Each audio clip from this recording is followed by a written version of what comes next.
بسم اللہ الرحمن الرحیم۔ شروع اللہ کے نام سے جو بڑا مہربان اور نہایت ہی رحم کرنے والا ہے۔ تمام حضرات سورہ فاتحہ اور درود پاک پڑھ لیں۔ اعوذ باللہ من الشیطان الرجیم، بسم اللہ الرحمن الرحیم۔ الحمدللہ رب العالمین الرحمن الرحیم مالک یوم الدین، ایاک نعبد وإياك نستعين، إياك نعبد وإياك نستعين، إياك نعبد وإياك نستعين، اهدنا الصراط المستقيم صراط الذين أنعمت عليهم غير المغضوب عليهم ولا الضالين آمین۔ درود پڑھیں۔ اللہم صلی علی محمد وعلی آل محمد کما صلیت علی ابراہیم وعلی آل ابراہیم انکا حمید مجید۔ اللہم بارک علی محمد وعلی آل محمد کما بارکت علی ابراہیم وعلی آل ابراہیم انکا حمید مجید۔ اللہ کریم نے قرآن پاک میں فرمایا کہ میری رحمت سے مایوس نہ ہو، اور حکم ہوا کہ جن دلوں میں کفر ہے وہی لوگ اللہ کی رحمت سے مایوس ہو جاتے ہیں۔ اللہ کے پیارے نبی حضرت محمد رسول اللہ صلی اللہ تعالیٰ علیہ وسلم نے ہمیں درس دیا، یہ سبق پڑھایا کہ مایوس ہونا، نا امید ہو جانا،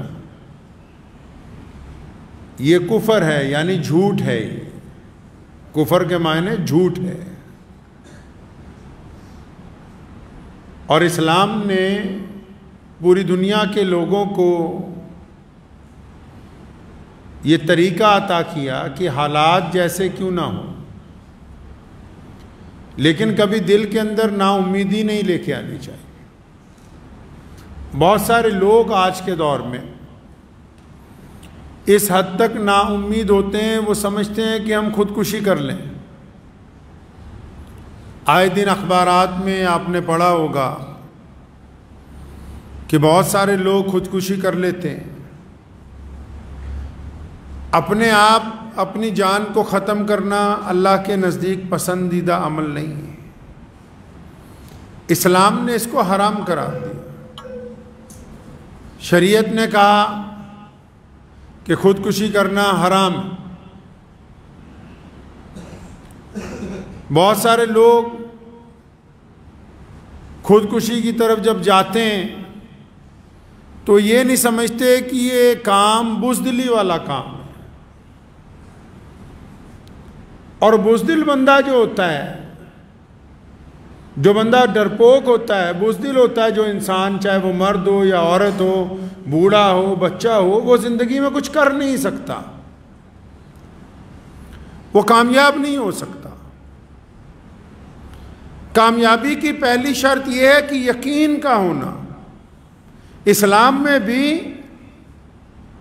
ایمان کی پہلی شرط کیا ہے؟ یقین ہونا اس بات پر کہ میں اللہ تبارک و تعالیٰ کی عبادت کرتا ہوں، محمد رسول اللہ کی اطاعت کرتا ہوں۔ اسی طرح دنیا کے تمام کاموں میں، چاہے وہ مسلمان ہیں یا غیر مسلم ہیں، اگر ان کا یقین نہیں ہے، کمزوری ہے یقین کے اندر، خود اعتمادی نہیں ہے، سیلف کانفیڈنس ان کے اندر نہیں پایا جاتا ہے، اور وہ مایوس ہوتے ہیں بات بات پر، اور پھر وہ چاہتے ہیں کہ ہم اپنی زندگی کو ختم کر لیں، تو یہ سب سے بڑی بیوقوفی والا عمل ہے۔ لوگ خودکشی کی طرف کیوں جاتے ہیں؟ اچھا، یہ ضروری تو نہیں کہ صرف کوئی غریب آدمی خودکشی کرتا ہو۔ آپ نے پڑھا ہوگا اخبارات میں، بڑے بڑے امیر لوگ، بڑے بڑے کروڑ پتی لوگ، بڑے بڑے ہیرو، بڑے بڑے ادیوگ پتی، بہت بڑے بڑے، آج پیچھے خبر آئی کہ ایک دو علماء نے خودکشی کی۔ تو یہ عمل ہے، ایسا ہو کیوں رہا ہے؟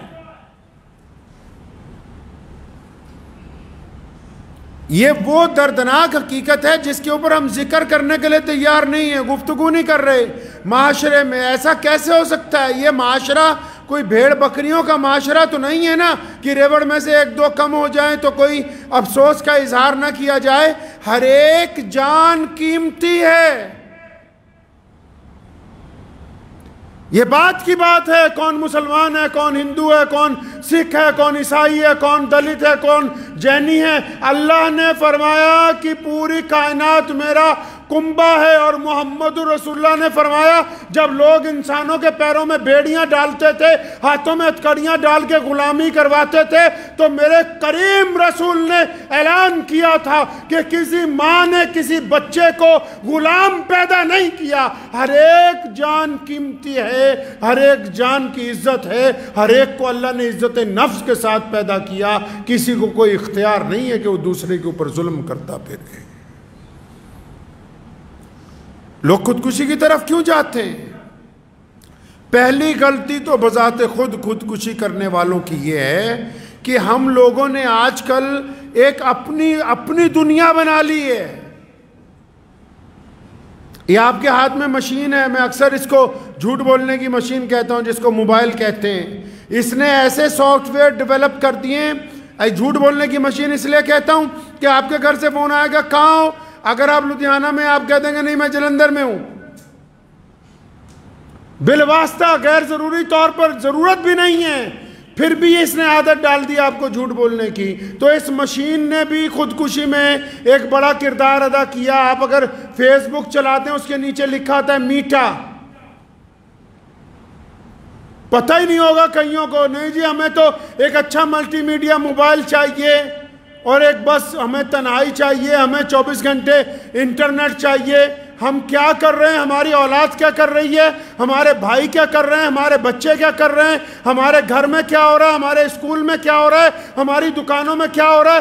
ہر بندے نے اپنی ایک الگ دنیا بسائی. اب جب الگ دنیا بسائی تو ہر بندے کی امیدیں بھی الگ سے. خودکشی کا عمل کہاں سے شروع ہوتا ہے؟ بندہ کیوں جاتا ہے اس طرف؟ کیونکہ وہ ایسے لوگوں سے ایسی امیدیں لگاتا ہے جو اس کو اس قابل سمجھتے ہی نہیں کہ ہم نے اس کے ساتھ ایسا معاملہ کرنا ہے.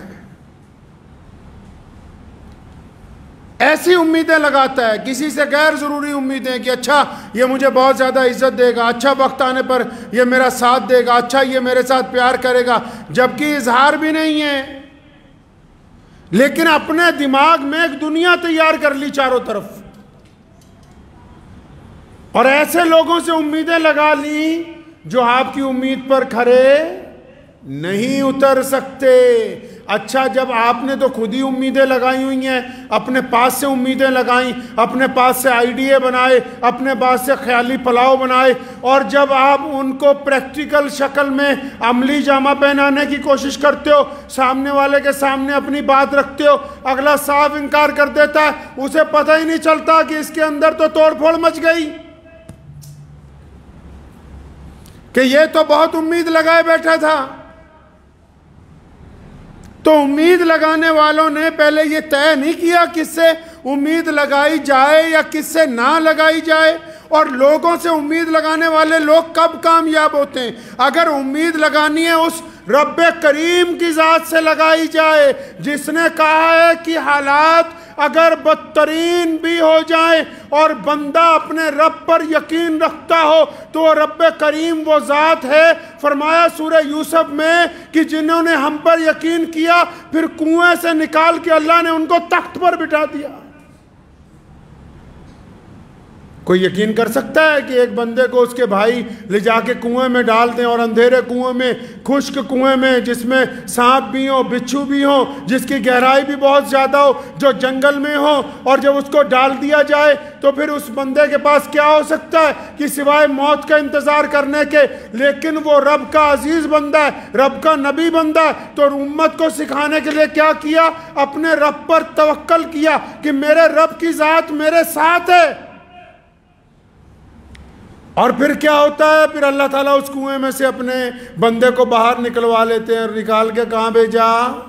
نکال کے بھیجا کہاں؟ مصر کے بازار میں، اور بکتے ہوئے کہاں پہنچے؟ بادشاہ کے دربار میں، اور پھر بکنے کے بعد بادشاہ کے دربار میں پہنچنے کے بعد ایک وقت ایسا آیا کہ بادشاہ کا تخت حضرت یوسف علیہ السلام کو عطا ہو گیا۔ اگر اللہ پہ امید لگائی تو اللہ نے اندھیرے کنویں سے مصر کی بادشاہی عطا فرما دی۔ تو جو لوگ خودکشی کرنے کا سوچتے ہیں، کیا کبھی وہ اپنے رب کے متعلق نہیں سوچتے؟ خودکشی تو وہ کریں جن کا کوئی رب نہ ہو، جن کا اعتقاد نہ ہو، جن کا یقین خدا پر نہ ہو۔ یہ ذہن میں میرے اس لیے گفتگو آئی کہ آج سے 2-3 دن پہلے ایک صاحب کا اچانک دوپہر کو فون آیا کہ میں اس کام کے لیے جا رہا ہوں، تو مجھے سخت پریشانی ہوئی، لمبی گفتگو فون پر ہوئی، تو ماشاءاللہ وہ گھر کو لوٹے۔ لیکن کیا ہم لوگ اس عمل کو کرنے سے پہلے یہ سوچ نہیں سکتے کہ اللہ کی رحمت سے مایوس ہونا گناہ ہے؟ اللہ نے ہمیں ہمت عطا کی ہے، طاقت عطا کی ہے، شعور عطا کیا ہے۔ یہ عمل انسانوں کے قابل نہیں ہے، یہ بزدلوں کا کام ہے۔ کسی نے کہا ہے نا کہ زندگی زندہ دلی کا نام ہے، زندگی زندہ دلی کا نام ہے، مردہ دل کیا خاک جیا کرتے ہیں، اپنے دل کو جوان رکھنا نہایت ضروری ہے۔ اور دلوں کی خوراک کس میں ہے جی؟ دلوں کی خوراک اللہ کے ذکر میں ہے، دلوں کی خوراک دوسروں کی مدد میں ہے، دلوں کی خوراک نیت کی پاکی میں ہے، دلوں کی خوراک محبت کے اندر ہے، دلوں کی خوراک ایک دوسرے کے اندر سلوک پیدا کرنے سے ہے، دلوں کی خوراک ایک دوسرے کو حق ادا کرنے سے ہے۔ دل تو تب جوان ہوگا نا جب اس کو خوراک اچھی ملے گی۔ اگر ہم 24 گھنٹے گالیاں دیتے رہیں، اگر ہم 24 گھنٹے گناہ کرتے رہیں، اگر ہم حرام مال کھاتے رہیں، اگر ہم حرام مال پیتے رہیں، اگر ہم حرام مال کی کمائی میں لگے رہیں، تو پھر دل مردہ ہو جاتے ہیں، پھر مہنگی گاڑیاں ہمارے سفر کو آرام دہ نہیں بناتی، پھر بڑے بڑے محل میں لگے ہوئے بہترین پلنگ اور بستر ہماری نیند کو آنے نہیں دیتی، پھر اچھے ڈائننگ ٹیبل پر لگے ہوئے طرح طرح کے کھانے ہمارے حلق میں نیچے اترنے کے لیے تیار نہیں ہوتے۔ خوشیاں پیسوں کے اندر نہیں ہیں، خوشیاں دولت کے اندر نہیں چھپی ہوئی، خوشیاں اچھے کپڑوں میں نہیں چھپی، خوشیاں اچھی شکل اچھی صورت میں نہیں چھپی ہوئی۔ اگر آپ کو خوشیاں تلاش کرنی ہیں تو سب سے پہلے اپنے دل کو اس بات پر راضی کرنا ہوگا۔ میرے کریم رسول حضرت محمد رسول اللہ صلی اللہ علیہ وسلم نے فرمایا نیچے دیکھو اوپر نہ دیکھو، اپنے سے نیچے دیکھو۔ کتنے ایسے لوگ ہیں جن کو 2 وقت کی روٹی میسر نہیں ہے، کتنے ایسے لوگ ہیں جو اپنے پاؤں پر چل نہیں سکتے، کتنے ایسے لوگ ہیں جن کی آنکھوں میں روشنی نہیں ہے، کتنے ایسے لوگ ہیں جن کے کانوں کو سننے کی طاقت نہیں ہے، کتنے ایسے لوگ ہیں جن کے پاس زبان چلانے کے لیے طاقت اللہ نے نہیں دی ہے، کتنے ایسے لوگ ہیں جو اعمال کے لحاظ سے کردار کے لحاظ سے دنیا سے منہ چھپاتے پھرتے ہیں۔ کیا یہ اللہ تبارک و تعالیٰ نے آپ پر کرم نہیں کیا کہ اللہ نے اچھی زندگی عطا فرمائی اور مہلت دے رکھی ہے؟ اللہ نے مہلت دے رکھی ہے، ہمیں وقت دیا ہوا ہے۔ اور جو لوگ خودکشی کرنا چاہتے ہیں وہ صرف خود ہی خودکشی کرنے نہیں چاہ رہے، وہ بھی سنیں جو ان کے ساتھی ہیں، جو ان کے ماں باپ ہیں، جو ان کے دوست ہیں، جو ان کے بھائی ہیں، جو ان کے ساتھ کاروبار کرتے ہیں۔ اگر کسی کو بچپن سے آخر تک روز کہتے رہو گے کہ تو نکما ہے تو اس کے دل میں بات بیٹھ جائے گی۔ اگر روزانہ کسی کی برائی کرتے رہو گے اس کے دل میں بزدلی آ جائے گی۔ اگر روزانہ کسی کی ہمت توڑتے رہو گے تو اس کے دل کے اندر بزدلی پیدا ہو جائے گی۔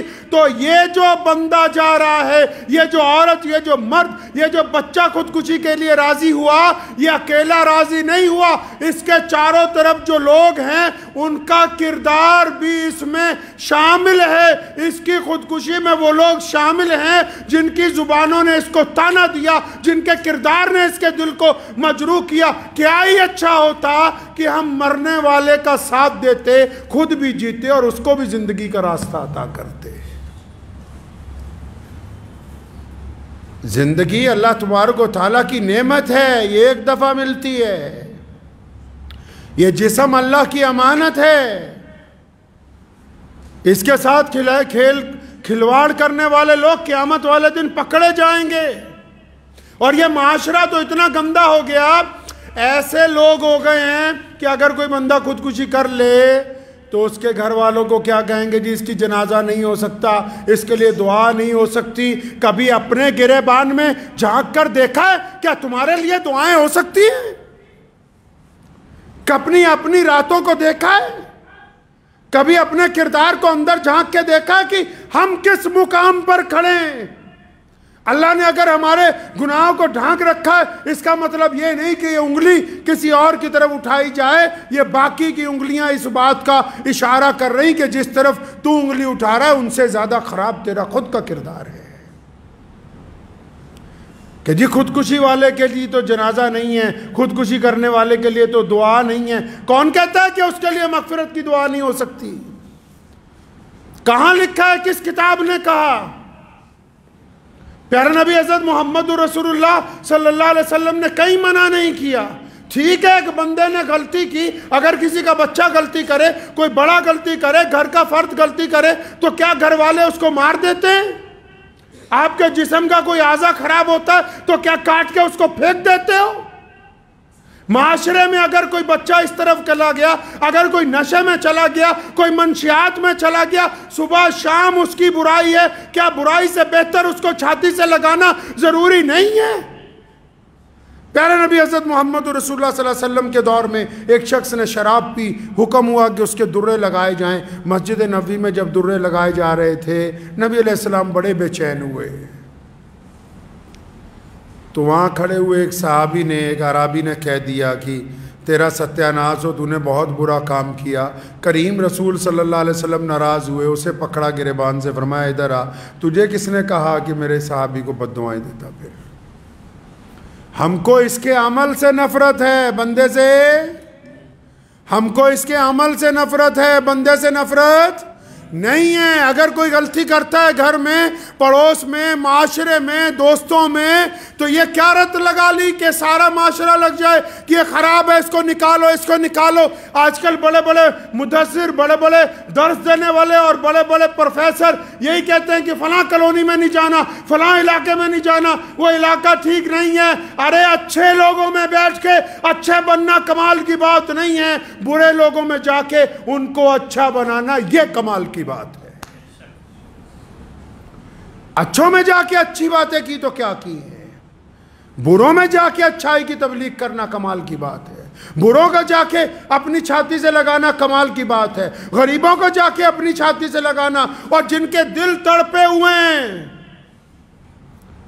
ایک دوسرے کا چہرہ پڑھنے کا فن سیکھو۔ مسلمانوں، اللہ نے ہمیں دنیا میں اس لیے بھیجا ہے، صرف اس لیے نہیں کہ ہم صرف کھانے کمانے آئیں۔ اللہ نے یہ پوری دنیا میں سب سے بڑا جو دین بنایا، یہ اس لیے بنایا کہ ہم دنیا کے ہر فرد کا دکھ درد سمجھنا جانتے ہیں۔ پیارے نبی حضرت محمد رسول اللہ کہیے صلی اللہ علیہ وسلم، صلی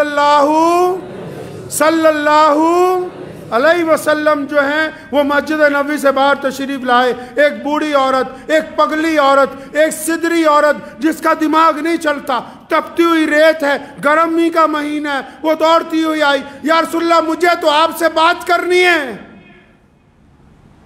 آج آپ چلے جاؤ کسی بڑے آدمی کے پاس، کسی بیپاری کے پاس، ٹائم ہی نہیں ہے بات کرنے کا، وقت نہیں ہے مسکرا کے ایک دوسرے کو دیکھنے کا۔ اب اپنے گھر میں ہی چلے جاؤ، جتنا کنبہ ہے سارے اپنے اپنے موبائل لے کے بیٹھے، ایک دوسرے کی شکل دیکھنے کا وقت نہیں ہے، ایک دوسرے کا چہرہ پڑھنے کا وقت نہیں ہے۔ اس حد تک ٹیکنالوجی نے ہمیں نیچے گرا دیا ہے معاشی طور پر، اخلاقی طور پر۔ تو یہ عورت آئی جو پگلی سمجھتے ہیں، سدھرے لوگوں کو کہتے ہیں، مینٹلی ڈس آرڈر جو ہوتے ہیں۔ اندازہ لگاؤ پوری کائنات میں سونے محمد صلی اللہ علیہ وسلم سے زیادہ کوئی بیزی تھا؟ ان سے زیادہ کوئی بیزی ہو سکتا ہے؟ جنہوں نے 23 سال میں اتنا بڑا دین کھڑا کیا، اتنا بڑا امپائر کھڑا کیا کہ آج 1450 سال کے بعد بھی کروڑوں دل، 250 کروڑ دلوں میں کلمہ لا الہ الا اللہ محمد رسول اللہ دھڑکتا ہے، اور دنیا کا کوئی ایسا بڑا چھوٹا نہیں ہے جس کو پیارے نبی صلی اللہ علیہ وسلم کا نام نہ پتا ہو۔ کتنے مصروف ہوں گے، کتنا وقت ان کے پاس بیزی شیڈیول ہوگا۔ وہ سدری عورت آئی، یا رسول اللہ آپ سے الگ سے بات کرنی ہے۔ تو کریم رسول نے کیا فرمایا؟ فرمایا ہاں بی بی بتاؤ۔ تو کہنے لگی یہاں نہیں، تھوڑا سائیڈ پہ آ جاؤ۔ نبی علیہ السلام کو ایک طرف لے گئی، ریت کے اوپر بیٹھنے کے لیے کہا۔ آپ صلی اللہ علیہ وسلم بیٹھ گئے تو اس نے کہا یا رسول اللہ میں یہاں مدینے میں رہتی ہوں نا، میں گلیوں میں جب پھرتی ہوں یہ بچے مجھے تنگ کہتے ہیں، پاگل کہتے ہیں، کچھ میرے پتھر مارتے ہیں، آپ ان کو منع کیجئے، میرے ساتھ ایسا نہ کریں۔ تو نبی علیہ السلام نے اسے دلاسا دیا، فرمایا ٹھیک میں آج ہی یہ حکم جاری کرتا ہوں کہ آج کے بعد تمہیں کوئی تانا نہیں دے گا، آج کے بعد تجھے کوئی کچھ نہیں کہے گا۔ اور نبی علیہ السلام کے احکامات کی صحابہ اکرام نے ایسے اتباع کی ہے کہ بندہ ویسی جماعت دوبارہ کائنات میں دیکھ نہیں سکتا۔ محمد رسول اللہ نے کہا تھا امیر اور غریب، کالا اور گورا ایک برابر ہیں۔ ایک دفعہ غلطی سے ایک صحابی نے سیدنا بلال کو کہا کالی ماں کے بیٹے، سیدنا بلال ناراض ہوئے تو صحابی اتنا گھبرائے، نبی علیہ السلام کی طرف سے ابھی تاکید نہیں آئی بلکہ اپنا سر ریت پر رکھا۔ سیدنا بلال کھڑے ہیں، فرمایا میرے سر پہ ریت ڈالو، مجھ سے غلطی ہو گئی اور میرے چہرے پر پاؤں رکھ کے نکلو کہ میں نے نبی علیہ السلام کے حکم کی عدولی ہوئی۔ سیدنا بلال نے انہیں اٹھا کے چھاتی سے لگایا، فرمایا جب دلوں میں یہ احساس بیدار ہو جائے کہ کالا اور گورا ایک برابر ہے، اس کا مطلب رسول اللہ کے حکم کی اتباع ہو گئی ہے۔ اب اس عورت نے جب کہا تو نبی علیہ السلام نے کہا ٹھیک ہے۔ اس نے ایک آدھے کام اور بتائے، نبی علیہ السلام نے کہا ٹھیک ہے ہم کر دیتے ہیں۔ بہت دیر جب باتیں کرتی ہوئی ہو گئی تو آپ صلی اللہ علیہ وسلم کو اچانک اس نے کہا یا رسول اللہ اب آپ جا سکتے ہیں۔ جب وہ چلی گئی صحابہ نے کہا یا رسول اللہ، بڑے ادب سے کہا یا رسول اللہ یہ جو عورت آئی تھی نا یہ سدری تھی، کملی تھی، پاگل تھی۔ کریم رسول علیہ السلام نے فرمایا ہاں مجھے بھی پتہ ہے یہ سدری ہے، مجھے بھی پتہ ہے یہ کملی ہے، سارا مدینہ اس کی نہیں سنتا، میں بھی نہیں سنوں گا تو پھر کون سنے گا؟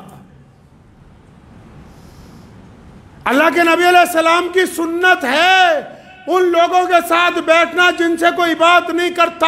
یہ رسول اللہ کی سنت ہے ان بوڑھے مرد عورتوں کے ساتھ بیٹھ کے چند لمحے گزارنا جن کے ساتھ کوئی بات نہیں کرتا۔ رسول اللہ کی سنت ہے سدروں کی بات سن لینا جن کی کوئی سننے کے لیے تیار نہیں ہے۔ مسلمانوں ہمارا یہ کام بنتا ہے کہ جتنے دکھی دل ہوں، جتنے درد مند لوگ ہوں، اگر وہ ہمارے ساتھ بیٹھ کے اپنا دکھ درد سنانا چاہیں تو ہم ان کا دکھ درد سنیں گے۔ تو یہ رسول اللہ کی سنت ہے۔ یاد رکھیں کہ اگر آپ کے رویے سے کوئی خودکشی کرتا ہے تو قیامت والے دن پوچھ ہوگی۔ کئی ظالم یہ سوچتے ہیں نا کہ ہم جتنا ظلم کرتے ہیں رسی ڈھیلی ہے، ہم نے کسی سے زیادتی کی تو اللہ کی طرف سے پکڑ نہیں آئی، ہم نے کسی کا مال چھینا اللہ کی طرف سے پکڑ نہیں آئی، ہم نے کسی سے ٹھگی ماری اللہ کی طرف سے پکڑ نہیں آئی، ہم نے کسی سے زنا کیا اللہ کی طرف سے پکڑ نہیں آئی۔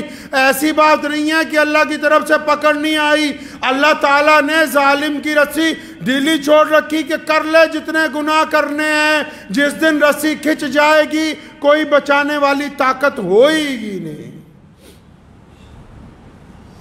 ہمیں اس بات پر کیا توجہ نہیں دینی؟ کیا ان نمازیوں کو ضرورت نہیں ہے؟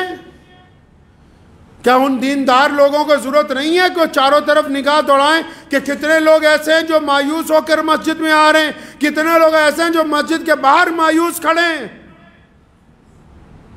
کتنے عزیز و اقارب ایسے ہیں جو صرف اس انتظار میں ہیں کہ کاش تم ان کی غلطی کو معاف کر دو. کتنے ایسے دوست ہیں، کتنے ایسے یار ہیں، کتنے ایسے پرانے متر ہیں جو اس انتظار میں کہ بس ایک دفعہ ہماری غلطی کو معاف کر دے، ہمیں اپنی چھاتی سے لگا لے، اور ہم اتنے بڑے ظالم بنے ہوئے کہ نہیں ہم تو کچھ نہیں کرنے والے، کل قیامت والے دن اللہ کے آگے حساب رکھیں گے. جو حساب اللہ کے آگے آ جائے گا وہ تکڑی پھر پورا پورا تولتی ہے، وہاں بچنے کی کوئی امید نہیں ہے. اس لیے پہلے اپنے معاملات کے اوپر توجہ دیں، مایوس لوگوں کی امید بنیں، امید توڑنے والے مت بنیے، غریب لوگوں کا سہارا بنیے، ان کو دھتکارنے والے مت بنیے.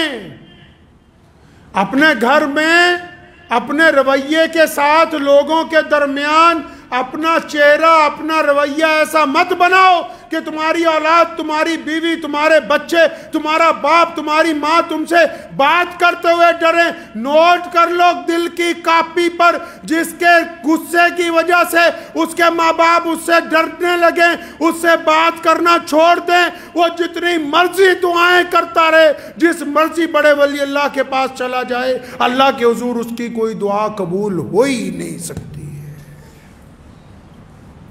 اللہ کے حضور ایسی دعائیں قبول نہیں ہوں گی. جو رشتوں کو توڑنے والے ہوں، نبی علیہ السلام نے حکم فرمایا جو رشتوں کو توڑنے والا ہے، فرمایا ہم نہیں اس کو پسند کرتے.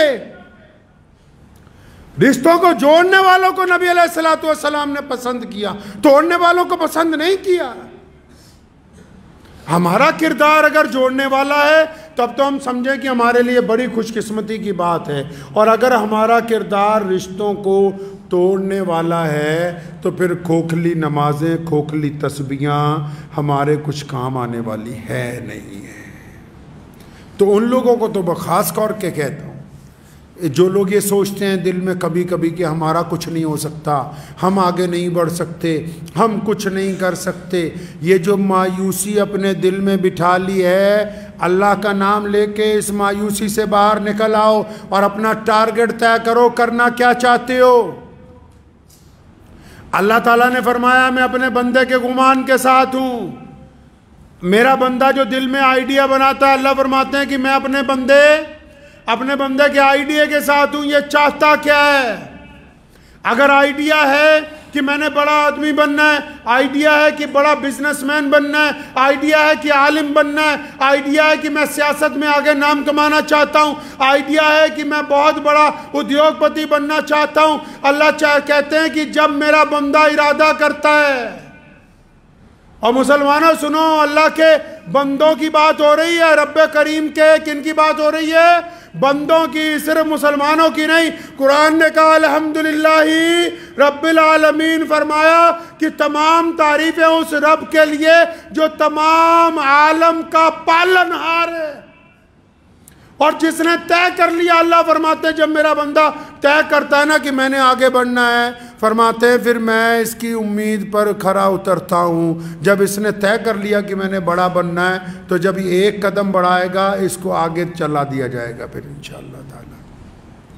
اور اگر ہم نے یہ طے کر لیا کہ بس صبح اٹھیں، آرام سے شیڈیول کا کام کرنا ہے، 2 وقت کی روٹی کمانی ہے، اس کے بعد 2-4 چگلیاں کرنی ہے، اور پھر شام کو سو جانا ہے، 2 گھنٹے موبائل دیکھنا ہے. تو جب آپ اپنی قسمت کو اس طرح بنانا چاہتے ہو تو اللہ نے فرمایا کہ جو قومیں، جو لوگ اپنی حالت نہیں بدلنا چاہتے، اللہ تعالیٰ بھی ان کی حالت نہیں بدلنا چاہتے. اپنی حالت کو تبدیل کیجیے اور ان لوگوں کو تلاش کرو معاشرے میں. یہ سنت ہے نبی علیہ السلام کی. ڈھونڈو انہیں جو مایوسی کے اندر بیٹھے ہوئے ہیں، جو خوف زدہ ہیں، جو ڈرے ہوئے ہیں، جو اپنی بیماریوں سے ڈر گئے ہیں، جو اپنے کاروبار میں خسارے سے ڈر گئے ہیں، جن کے دل میں بزدلی آ گئی ہے، جن پہ گھبراہٹ طاری ہو گئی ہے، جو گھر سے باہر نکلنے کے لیے تیار نہیں ہیں. ڈھونڈو ان کو جو آپ کے قریب ہیں. اگر آپ اپنے قریبی ان لوگوں کو ڈھونڈ کر باہر نہیں لائیں گے، کل قیامت کے دن آپ سے پوچھ ہوگی کہ تم کو اچھی عقل، اچھی صحت، اچھے وسائل اللہ نے دیے تھے، پھر کیا بات ہوئی کہ تم نے اپنے بھائی کو، اپنے پڑوسی کو، اپنے دوست کو مایوسیوں کے خول سے باہر نہیں نکالا؟ کیا بات تھی کہ تم سارا دن اپنی عیاشی میں لگے رہے؟ تمہیں اپنے قریبی لوگ نہیں آئے؟ اللہ کی طرف سے پکڑ ہوگی کل قیامت کے دن۔